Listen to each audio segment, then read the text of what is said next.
Rio Grande do Sul não está para iniciantes e não está muito favorável para o BBB das ovelhas. Nós tivemos algumas perdas, eu fiquei um tempo sem gravar, a gente passou um período bem desafiador. Depois de todas as tempestades, a gente teve algumas geadas e fiquei sem pasto. E esse episódio eu compartilho com vocês algumas estratégias onde eu faço um comprometimento, uma flexibilização entre o ideal do planejamento das rotações, o não sobrepastoreamento de algumas áreas, o sobrepastoreamento de outras áreas que já foram detonadas pela geada e como é que eu estou mitigando isso com relação à saúde dos ovinos, o tempo permitido em cada piquete em função do aumento da taxa parasitária, lidando com essas variáveis. Tenho duas novidades para vocês também de implementação para esse empreendimento móvel. Vou conversar um pouquinho sobre essas coisas com vocês e dar uma continuidade nesse que tem sido desafiador. Complementa a ideia de que a gente deve começar com testes seguros, testes que são ao mesmo tempo seguros no sentido de que eles não vão falir a gente, mas que eles dão para a gente uma boa noção da complexidade que a gente vai ter que lidar com elas. Tem sido bem isso, um rebanho bem pequeno, num manejo mais natural possível, em condições climáticas bem desafiadoras. Então o teste seguro se prova mais uma vez uma coisa sensata a ser praticada quando a gente lida com a complexidade da gestão, do planejamento e da lida na vida rural. Quero dar uma reforçada com vocês sobre a questão dos empreendimentos móveis. Vou dar aqui alguns exemplos nesse episódio, contextualizando essa questão do enfrentamento das dificuldades. Atrás de mim vocês vão ver o painel solar com a bateria, enfim, né, o que está energizando todas as minhas cercas. Vocês vão ver também uma cerca que está ali atrás que foi feita com vergalhão e isoladores. Aquela cerca é relativamente barata, ela custa R$10 o mourão, né, o vergalhão. E estou com todo esse equipamento que ele é móvel, né? Isso aqui é uma cerca de 4 fios elétrica móvel, que eu consigo instalar e desinstalar em vários lugares. Aqui uma novidade interessante que chegou para mim da Nova Zelândia, a gente deve usar mais a rede para essas coisas. Um amigo viu o empreendimento com os ovinos, um amigo neozelandês que já esteve aqui no Brasil, na fazenda da minha família, e me colocou em contato com o Richard. O Richard é o designer e o proprietário dessa empresa que chama Watson Multi-Shears. Watson é o sobrenome do Richard. Enfim, entrei em contato com ele, esse amigo meu colocou a gente em contato, ele viu os vídeos com os ovinos no canal, BBB das Ovelhas, e me mandou esse presente aqui. A gente podia usar mais a rede para apoiar os propósitos e as vocações das pessoas. É uma tesoura de tosquia super eficiente, muito ergonômica, muito leve, com aço muito durável e tal, que vai me ajudar muito dentro do meu contexto. Um rebanho pequeno, que eu quero fazer as coisas o mais manual, o mais móvel possível, o mais presente possível nas tarefas que compõem o empreendimento. Então vocês vão ver alguns trechos, eu fiz algumas tosquias, eu tosquei uma ovelhinha novinha que estava com a lã muito ruim e fiz a tosa higiênica, né, ou a tosquia higiênica de umas 2 ou 3 ovelhas para testar a tesoura. Eu não vou fazer tosquia delas agora que a gente ainda está com o risco de ter mais geada, mais frio e tal. Mas já fazendo um teste mostrando para vocês a necessidade da gente adquirir as habilidades que demandam o nosso empreendimento. Eu não posso só terceirizar para uma outra pessoa, eu tenho que saber um pouco o que essa pessoa vai passar se ela for prestar esse serviço para mim, né? Então um serviço que requer um conhecimento ancestral, que requer uma competência muito grande e é relativamente pouco valorizado, né? Faz parte do contexto das ovelhas lanadas a gente pagar a tosquia.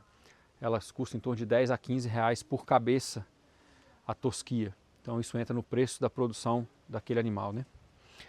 Eu recebi também uma encomenda que vai facilitar muito aqui e vai fazer com que eu possa levar o empreendimento para outros lugares. Um bebedouro móvel, é um bebedouro da Jet Duto, que é uma empresa aqui do Rio Grande do Sul, que ajudou muito as pessoas que passaram dificuldade aqui no Rio Grande do Sul. Estão apoiando o projeto do BBB das Ovelhas também. E é um equipamento que a gente vê um semelhante a ele só na Kiwitech, que é uma empresa neozelandesa. Então a gente finalmente começa a chegar num nível de equipamento no Brasil que ele facilita a vida do dono. Por que lá fora esses equipamentos são mais disponíveis? Porque é o dono que trabalha. e na medida em que a gente consegue fazer mais pessoas trabalharem com a pecuária, com a agricultura da pequena escala, a gente talvez consiga democratizar mais o uso desses equipamentos que mudam muito a nossa rotina, facilitam muito a rotina. Isso aqui funciona assim, esse tubo PAD distribuído pela propriedade, no meu caso eu não vou enterrar, a gente tem alguns T's e a gente instala esses hidrantes. Aí então a gente deixa esses hidrantes prontos em vários pontos da propriedade. Um pedaço desse cano fica ligado na saída aqui do bebedouro. E aí a gente tem um engate instantâneo. Ele faz assim, aqui ele tem um fluxo de água, tem uma boia aqui dentro. E ele enche e fica pronto. Quando a gente não quiser mais usar, ele tem um chanfrado ali, a gente tira a água, limpa e consegue carregar ele para outros lugares. Ele é bem leve, dá para carregar sozinho, puxar. Ele tem essa boiazinha aqui que controla o fluxo aqui dentro. Ó. Um equipamento realmente muito bom da Jet Duto. A água e a cerca elétrica são dois elementos fundamentais no manejo de uma pecuária eficiente. Eficiente para pequena e média propriedade, eficiente no sentido de que facilita o trabalho do produtor, diminui as horas de tarefas, fazendo com que a gente tenha mais viabilidade, né? Então, isso aqui fica disponível, a gente coloca vários hidrantes desses em vários lugares. Quando a gente quer sair, a gente só despluga. Esse aqui fica num cano aqui do bebedouro e vai. Depois eu vou gravar montando isso para vocês.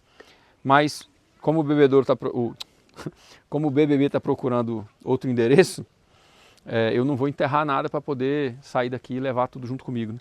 E eu estou mostrando exatamente essa facilidade. Tudo móvel, né?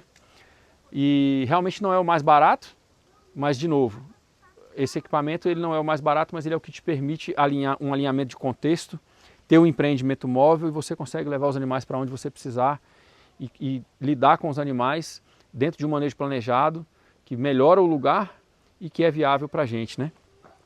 Então tem essas novidades aqui que eu vou estar implementando nos próximos episódios e que vocês vão ver. Se você quer empreender comigo, quer ser meu vizinho e tal, entre em contato que além de eu querer levar o BBB para outros lugares, eu estou fazendo uns empreendimentos rurais com algumas pessoas e se você é uma pessoa que tem como investir, enfim, quer trabalhar comigo, entre em contato que eu tenho algumas coisas para conversar. Então dentro do denominador comum que eu estou fazendo aqui é o seguinte, as áreas, a gente não deve ficar com os animais dentro delas mais de 3 dias, porque é o tempo que a planta começa a crescer de novo, as gramíneas, e a partir disso a gente tem um sobrepastoreio. Na questão da verminose, a gente não deve deixar os animais no mesmo piquete por mais de 5 a no máximo 7 dias, porque a carga parasitária dos animais vem para a vegetação e começa a subir de novo, então eles têm um reforço da carga parasitária. Como vocês estão vendo atrás de mim aqui, as áreas onde eu fiz onde eu semeei o plantio de inverno, elas não tiveram tempo de recuperação ainda. Então o tempo de sucessão das plantas agora no inverno está mais lento do que o que eu medi no outono. Eu já saí daqui dessa área, já fui para baixo, já tem alguns dias que eu estou lá e tem pouca área até eu voltar aqui. E como vocês podem ver, não está pronto. Como a geada queimou uma parte muito grande das pastagens, em alguns lugares lá embaixo da propriedade eu vou usar esses piquetes como piquetes de sacrifício que a gente fala, né? Eles já estão detonados pela geada, eu já perdi as plantas que estão ali, então eu estou nesses lugares deixando elas 5 dias. Abandonei nesse momento o manejo ultradenso ou o denso e estou deixando elas 5 dias em cada lugar. Aí com isso eu espero ganhar uns 15 dias, que talvez seja o suficiente para voltar a rodar com elas aqui em cima. Recapitulando, eu tinha que ter 10 fêmeas que chegariam prenhas. Veio 5 e 5 muito novas que não vieram prenhas. O carneiro que viria para cruzar com essas veio muito novo também, não foi capaz, morreu, né? Então eu estou lidando com alguns imprevistos. Um outro imprevisto que aconteceu, e acredito que um pouco por talvez falta de comunicação ou falta de coleta de dados, é que elas estavam para parir em agosto. Eu fui informado que elas cruzaram mais ou menos no meio de março e que iriam até agosto. O que eu estou vendo é que talvez tenha tido uma estação de monta muito longa e aí eu vou ter algumas surpresas. Ontem uma pariu um cordeirinho preto muito bonitinho, mas ele nasceu morto, menos de 2,5 kg. E aí com isso eu fui pego de surpresa, que eu estava esperando para o mês que vem. Então eu preparei aqui algumas coisas para a gente coordenar o rebanho, coletar dados. De novo, nesses primeiros 2 anos eu não tenho uma pretensão profissional, eu estou aprendendo e compartilhando com vocês.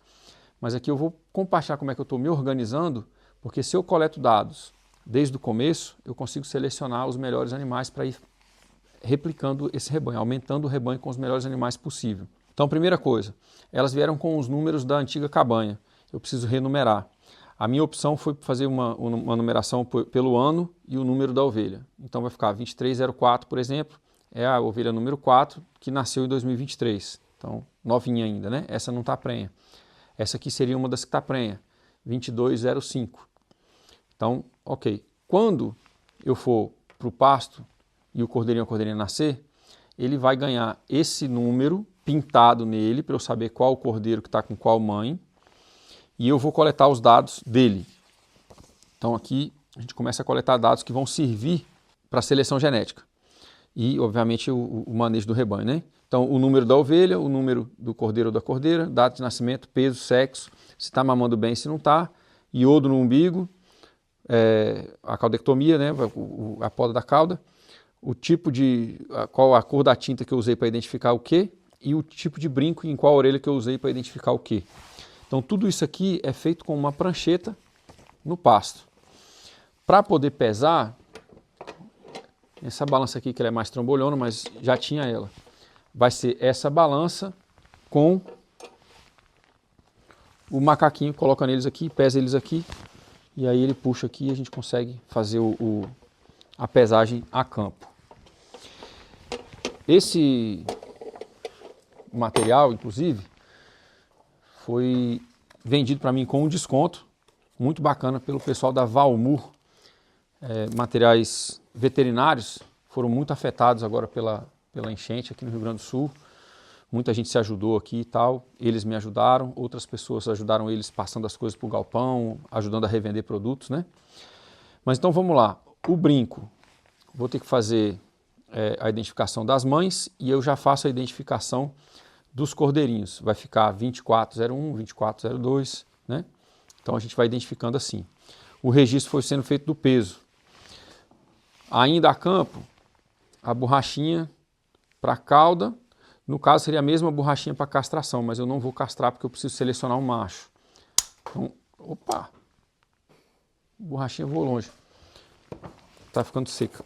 Mas enfim, é uma borrachinha dessa aqui, a gente coloca na cauda para fazer caudectomia e cortar o rabo ali, e é a mesma que a gente coloca para fazer castração quando a gente vai castrar. No meu caso eu vou esperar para ver se tem algum macho bom que eu possa escolher para ficar para o rebanho. Então coloca aqui e tal e a gente consegue fazer esse serviço a campo. Bom, algumas pessoas mandaram mensagem me perguntando como é que eu estou fazendo para selecionar. E aí as pessoas falam muito no descarte como uma pressão de seleção genética que seria suficiente para o rebanho. Tem um criador sueco, ele chama Johansson Bjorn, que ele chama de cobertura de manada. Ele coloca vários machos com várias fêmeas e ele vai fazendo uma seleção pelo rebanho completo. Ele faz uma seleção sistêmica ao invés de fazer uma seleção por cabeça. Ele tem uma abordagem muito importante. Ele fala assim, olha, a gente precisa usar o nosso olhar de predador para selecionar os mais fracos. Então, o que ele traz para a gente é que quanto mais mão de obra o animal precisar, mais rápido ele tem que sair do rebanho. Não quer dizer que a gente vai sacrificar ou tirar do rebanho imediatamente. Quer dizer que a gente vai marcar aquele animal e a genética dele não pode ficar dentro do rebanho. A gente pode ter ainda 1, 2, 3 cordeiros para tirar um retorno financeiro daquilo ali e depois tira a mãe também. Então, nesse sentido, eu fiz um registro de cuidados. O número da ovelha, ou do cordeiro, ou do carneiro, a data, e aí os problemas principais, casco, diarreia, o famacha, se está com score muito baixo, se deu problema de parto, se não deu, se deu problema de lactação, se não deu, se deu mastite, se não deu, e eu anoto aqui. Como eu estou com um rebanho que está longe do meu ideal, eu vou ter que selecionar menos piores, até que eu consiga selecionar os melhores. Então eu ter isso anotado é importante. E aí aqui, os crivos de seleção, eu transformei eles numa tabelinha. Como eu gosto muito do caderno de campo, eu tenho feito tudo à mão. Acredito que dê para fazer até um rebanho de 50, 100 animais, ainda dê para fazer assim. Depois vai ficar difícil, né? Aí talvez tenha que passar realmente por uma planilha.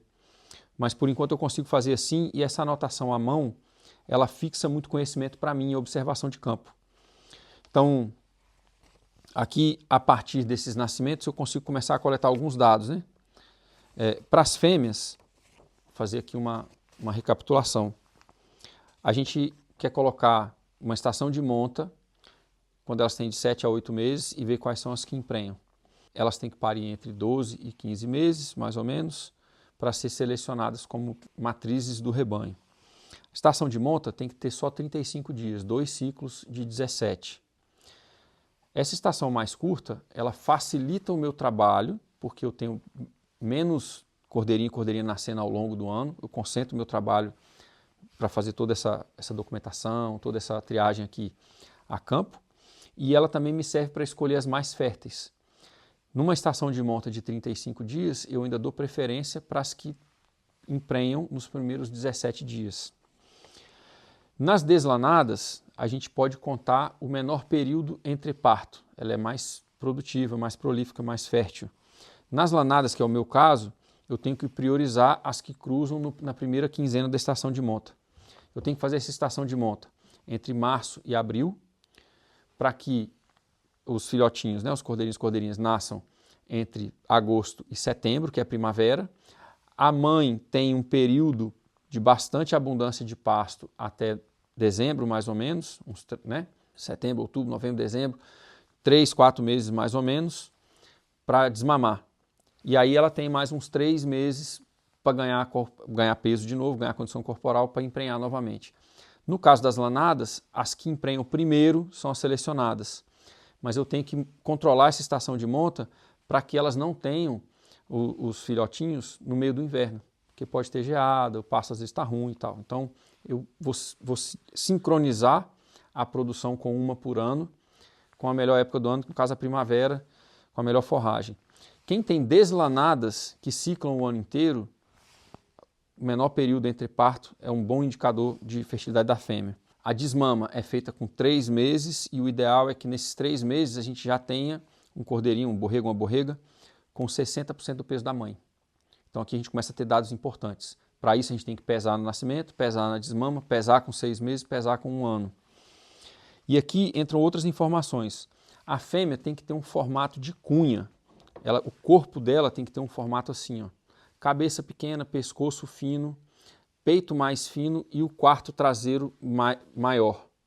O macho é o contrário. O macho ele tem que ter um formato de cunha ao contrário. Cabeça grande, pescoço grosso, peito profundo e o quarto traseiro mais fino. Então, essa diferença é importante, né? Nas fêmeas, a gente quer sempre um score corporal de 3 e 4, uma fêmea encorpada, mas sem definição muscular. Então, também é importante o apetite voraz, né? Então, são crivos aqui de seleção. As fêmeas que não emprenham no primeiro ano, a gente coloca elas no programa, na estação de monta no segundo, mas elas não serão matrizes da cabanha, né? Não serão matrizes do rebanho. O macho, a gente escolhe a partir das melhores fêmeas. Então, as fêmeas que tiveram machos na primeira, entre 7 e 8 meses, conseguiram cruzar e emprenhar, os machos vão vir delas. E aí a gente tem algumas seleções a partir disso, né? Uma segunda seleção pode ser feita a partir do segundo ano, quando essa mesma fêmea já pariu de novo, mostrando ano após ano que ela é fértil, e no segundo ano ela faz um parto gemelar. Então a gente escolhe um macho desse parto. Um segundo estágio dessa seleção é feito a partir da aparência e precocidade. Então é o maior peso em relação à altura. E aí a gente vai de novo. Cabeça maior, pescoço mais largo, peito mais profundo e o quarto traseiro mais fino, né? O corpo mais longo e encorpadão do que alto e esguio. E aí, um último crivo, a gente seleciona os 10% melhor, os melhores machos que a gente tiver, a gente seleciona, em torno de 10% do rebanho total, e a gente coloca aquele cabreço, né, o peitoral marcador, com uma cera colorida. Então, se a gente tiver, vamos supor, no meu caso é um criador pequeno, né? 2, 3 machos, eu vou colocar um de cada cor e vou fazer estação de monta. E nos primeiros 15 dias eu vejo qual que é o macho que consegue cobrir mais fêmeas. Esse é o macho mais fértil. Então eu seleciono ele. Aí eu já posso tirar os outros e consigo ficar com ele para essa estação. Posso ficar 1 ou 2 estações de monta com ele e depois eu posso vender ele como um bom macho para outros colegas de criação e posso tirar de novo, a partir do meu rebanho, o próximo macho. Eu desci nessa área com elas pela faixa de cima lá da beira da estrada. Já dei a volta até o final da propriedade e até usei ali um piquete que não existia, que era do vizinho, para tentar ganhar mais dias. E aqui a questão do teste seguro. A gente tem mais de 1 hectare aberto.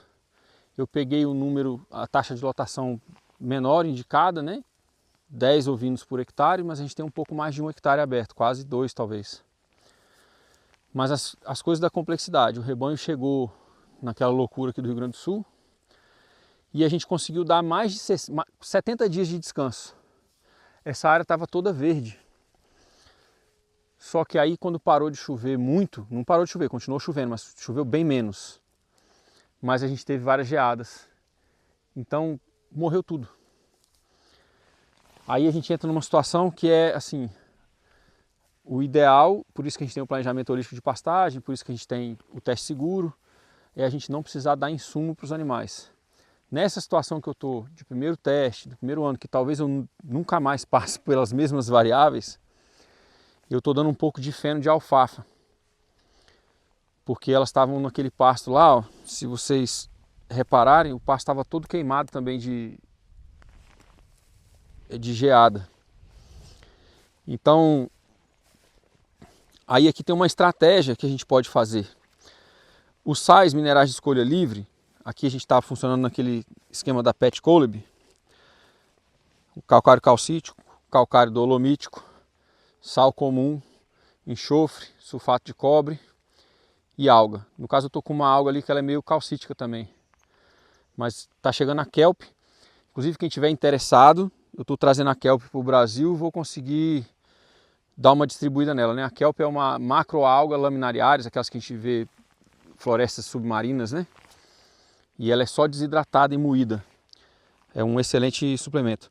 Mas o que eu ia dizer é o seguinte, que tanto no sal quanto no feno, a gente tem um pouquinho do xixi do cocô em volta, o pisoteio que incorpora essa palhada. E aí esse lugar então fica com solo melhorado. Em última instância, se você tiver que suplementar com feno, o ideal é fazer o feno, ofertar o feno nos lugares mais degradados. Porque vai cair a palhada, vai ter alguma semente ali que vai acrescentar no banco de semente, elas vão pisotear, vão fazer xixi e cocô e vão infiltrar tudo isso. Então, tanto o posicionamento do sal quanto o posicionamento do feno pode ser usado com o que a gente chama no gerenciamento holístico de impacto animal.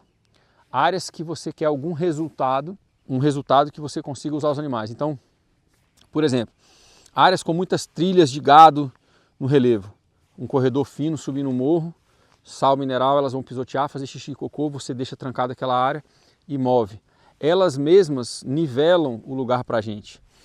Ou então áreas que você está com capim de baixa sucessão, capim ruim, solo fraco. Aí você coloca o feno ali, elas vão comer o feno, fazer xixi e cocô e vai ter um aporte de carbono daquele feno. Então aquele lugar melhora. A mesma coisa com o posicionamento do sal. Normalmente, dentro de um piquete, aqui eu faço piquetes pequenos porque o objetivo é a gente trabalhar mais adensado. Mas ainda assim você pode colocar o sal num lugar e a água em outro. E normalmente a gente coloca a água morro acima. Elas têm que subir o morro, vão fazer xixi, cocô morro acima e aí isso percola no terreno para baixo. Então tem algumas estratégias que a gente pode usar para melhorar o lugar enquanto a gente vai corrigindo as condições de pastagem e de solo. Eu não vou fazer correção de solo aqui, a propriedade não é minha, mas eu consigo suprir nelas o que falta no solo a partir do sal. Um exemplo disso, quando eu entrei nessa área aqui com elas, que é uma área que tem um indicativo muito grande de acidez, muitas plantas, samambaia, algumas unhas de gato, uma sucessão mais pobre, elas comeram mais do calcário calcítico no sal ofertado de maneira livre. Então você vê que elas vão buscando resolver. E aí na medida em que elas vão defecando e urinando, a gente leva mais tempo, mas a gente consegue fazer uma correção de solo assim também.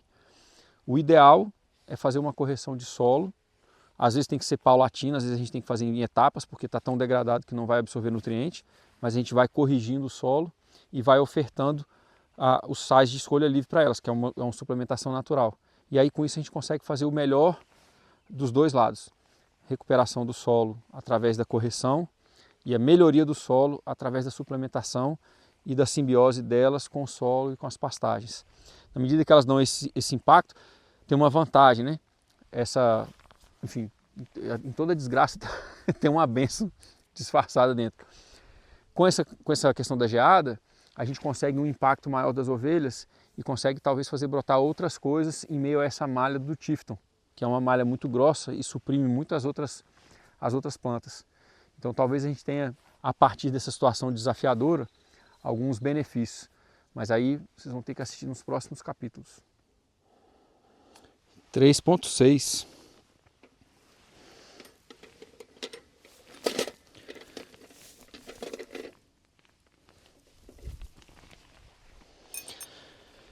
Então, está com um dia triste aqui no BBB. Esse é o segundo natimorto. Aí eu não sei se ele é natimorto, se ele, pelo que eu estou vendo aqui de falta de limpeza, tal, ele não chegou a levantar, não chegou a mamar. Eu acho que eles estão nascendo mortos. E aí a gente tem algumas avaliações aqui. O choque de manejo, os animais vieram de um manejo com aprisco, com muita suplementação, para um manejo a pasto e na tormenta aqui do Rio Grande do Sul. Pegaram toda a tempestade, tudo aquilo. A gente teve também, esse é o segundo, então 2 partos simples, um machinho e uma fêmea. A gente teve um machinho preto, bem bonitinho também, que nasceu morto, mas ele estava muito magrinho, talvez menos de 2,5 kg. Só que esse aqui está com 3,600, é um bom peso, uma média razoável de peso para uma média para baixo assim, né, do animal que nasce um indivíduo só, mas é um peso bom. Me parece que já nasceu morto. Aí a situação que a gente está, era para ser 10 fêmeas prenhas e um macho. O macho veio muito novo e vieram 5 fêmeas muito novas que não vieram prenhas. Desses animais novos, 6 animais, já morreram 3. Então morreu mais uma ali, eu estou achando que foi coccidiose. Eu vou mostrar ela ali, né? A gente vai conversando. Ela caiu doente, eu consegui contornar, fez um curso de antibiótico, entrei com suplementação de ferro e B12 e estava chovendo muito e ela ficou num abrigo, né? Consegui tirar ela da chuva. Ela melhorou, voltou para cá. A gente fez o FAMACHA há mais ou menos 15 dias, 3 semanas atrás mais ou menos. Estavam todas bem. A gente fez o manejo quando a gente passou pela área do teste seguro de novo. E aí eu acompanho todo dia, mais de uma vez por dia. Tinha uma que estava com diarreia, mas não era ela. E aí ontem eu vi uma placa de estrume um pouco mole, não estava muito líquida, mas um pouco mole e com um pouco de mancha de sangue. Um sinal de coccidiose. E ela já fraca. Ela estava deitada, eu toquei ela, ela levantou, andou um pouquinho, mas já deitou de novo. Eu vi que ela estava fraca. Eu entrei com ferro e B12 de novo ontem, mas ela amanheceu morta. Então é uma dos seis animais de uma geração de 2023. E a coccidiose pega muito em animal mais novo, né? Mas enfim, tá aqui, a gente vai ter que enterrar. Eu tinha conseguido recuperar, estava bem já, inclusive estava fugindo. Era uma das que estava enfrentando a cerca e fugindo. Não recuperou. A gente está numa situação aqui muito atípica.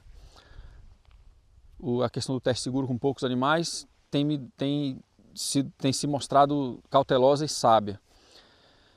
As áreas que tem um plantio de cobertura que eu plantei estão se recuperando muito lentamente, não estão ainda em condição de pastejo. E essa área aqui que a gente está, que era uma área que tinha um banco de pasto, porque essa área tinha uns 5 a 7 anos com o Tifton sem pastejo.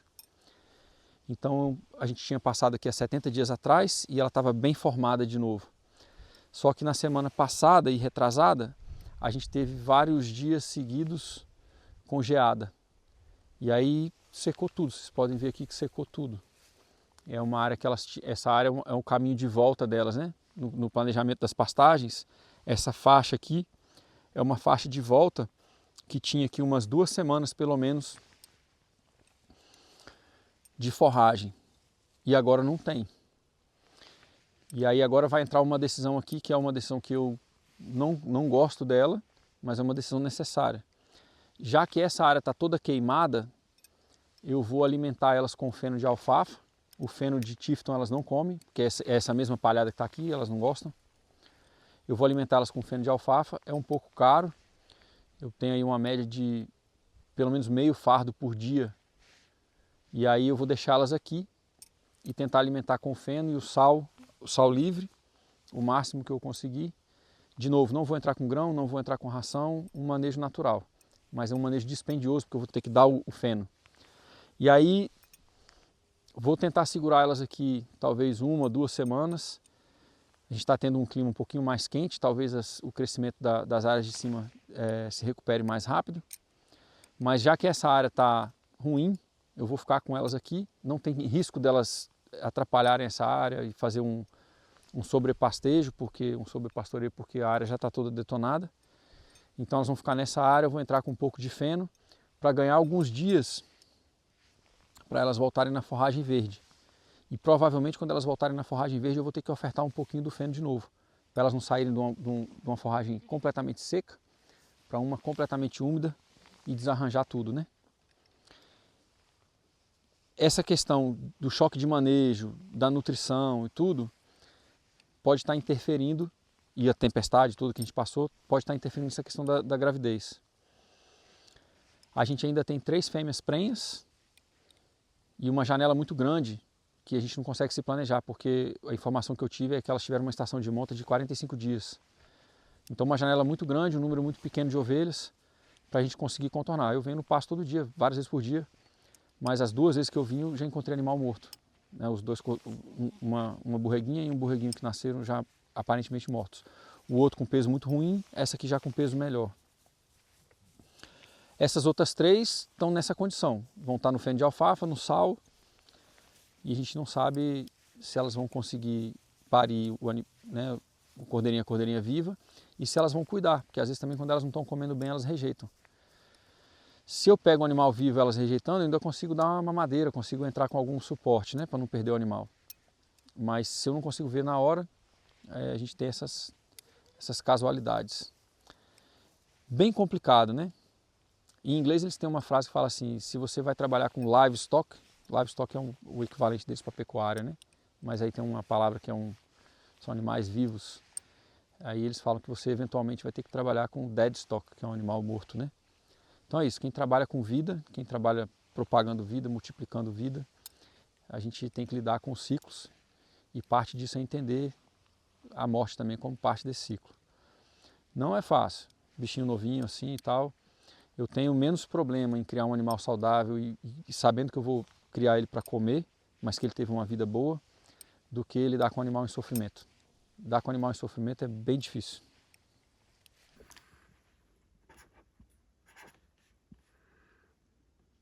De 3.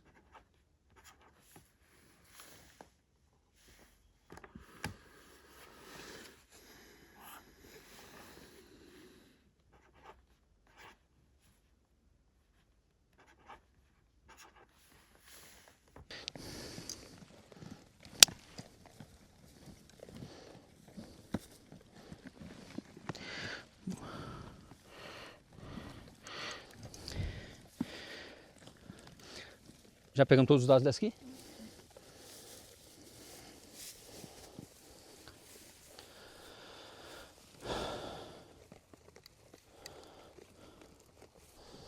Essa é uma das fêmeas, das mais velhas. A gente está aqui botando o brinco agora, né? Ela tem 2 anos, foi uma das que veio prenha. Mais cedo eu estava falando que a gente perdeu um outro filhote. A gente está dando comida para elas aqui e dando uma olhada nas vulvas e ela estava com sangue muito fresco. Provavelmente ela tenha tido 2 natimortos. foi um macho e uma fêmea preta, né? Uma com menos de 2,5 kg, eu não medi, mas estava muito levinha. E aquele que eu gravei agora há pouco, filmando para vocês, que está com 3,6 kg. Provavelmente ela teve um aborto, 24 horas de intervalo e outro aborto. Tá com leite, não tem mastite, ó. Mas perdemos os filhotinhos. Tá numerada. Eu não vou poder descartar muito essas fêmeas pelas condições muito extremas e porque eu também não tenho o número de rebanho, né? Mas na medida que eu conseguir outros animais, aí eu vou reforçando os crivos, né? Mas é isso.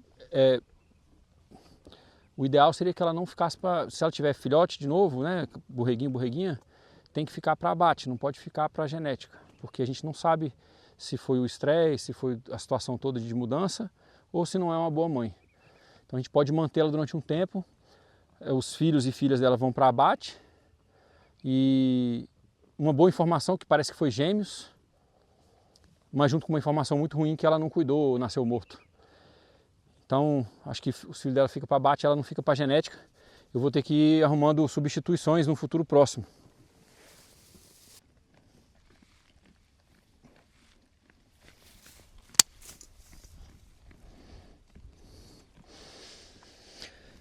A gente está numerando. Essa foi uma das mais velhas que veio prenha, né? A gente consegue até ver o leite aqui, ó. Aparentemente foi ela que perdeu o segundo filhotinho. O primeiro foi um macho, como eu falei, estava muito levinho, menos de 2,5.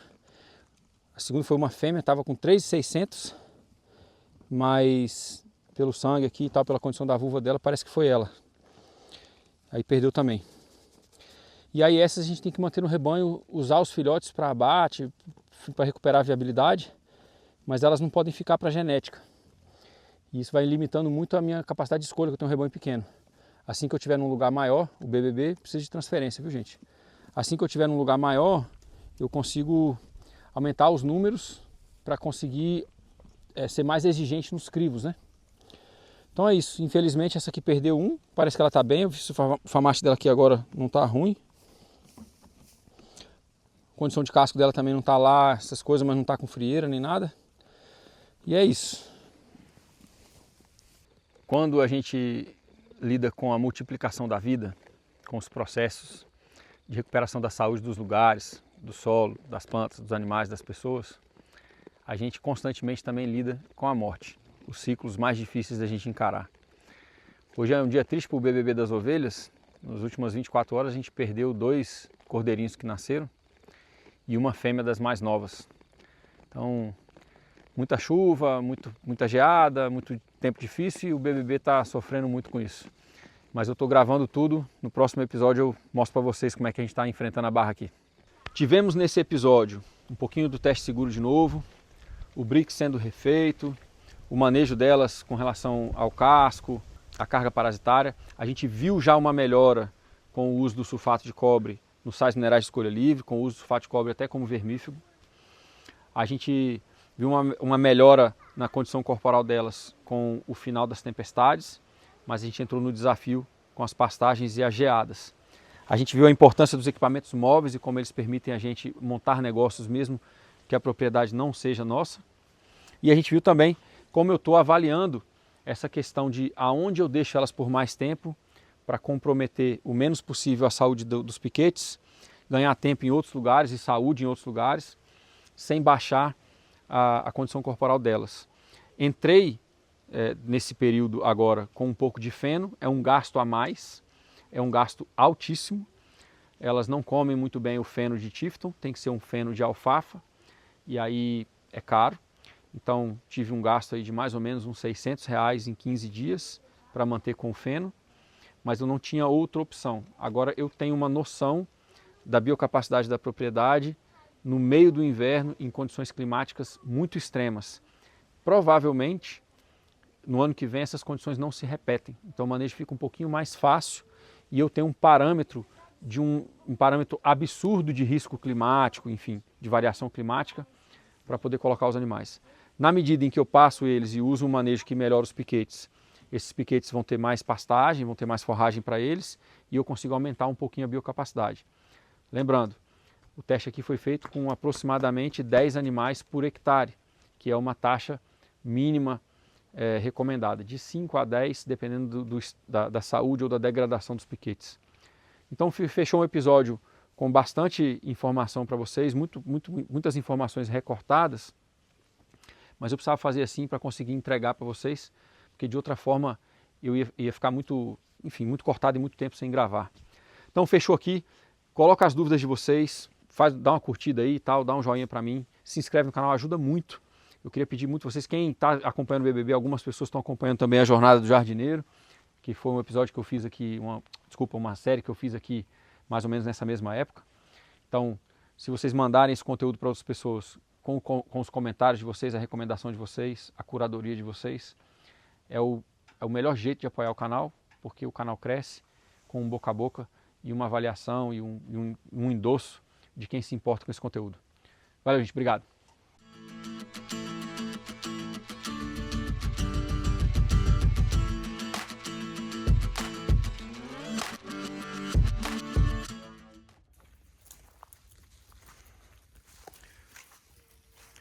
Quem tava com saudade de Juazeiro, Petrolina e agora com Chico, ó. Chico fazendo amizade ali com a ovelhinha ali, ó. Aí o teste é ver se eles vão respeitar uma cerca com 2 fios. Vamos ver.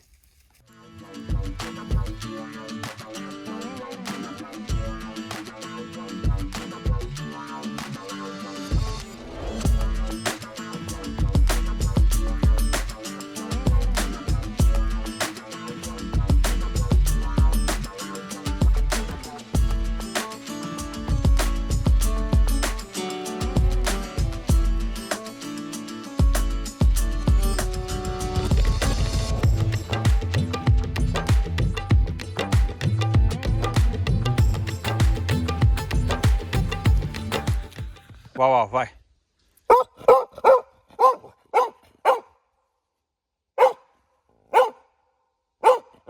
Você quer entrar?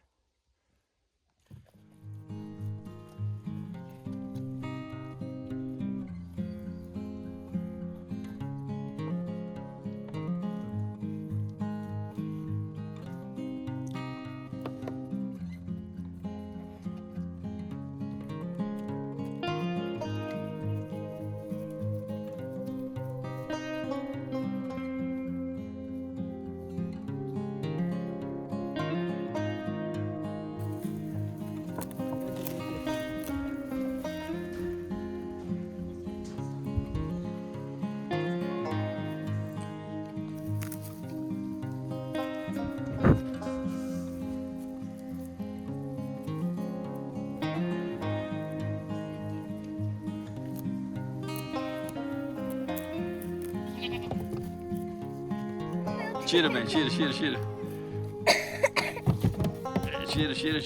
bem.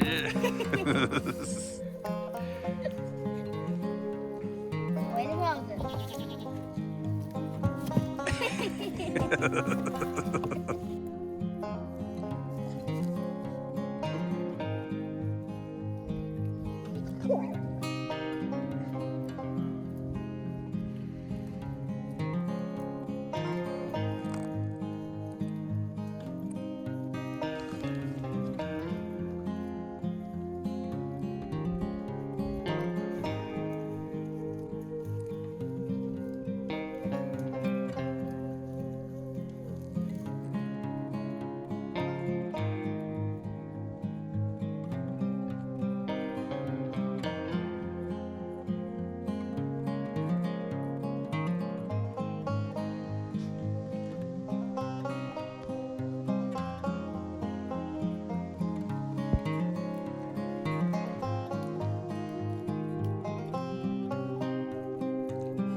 Tira aqui.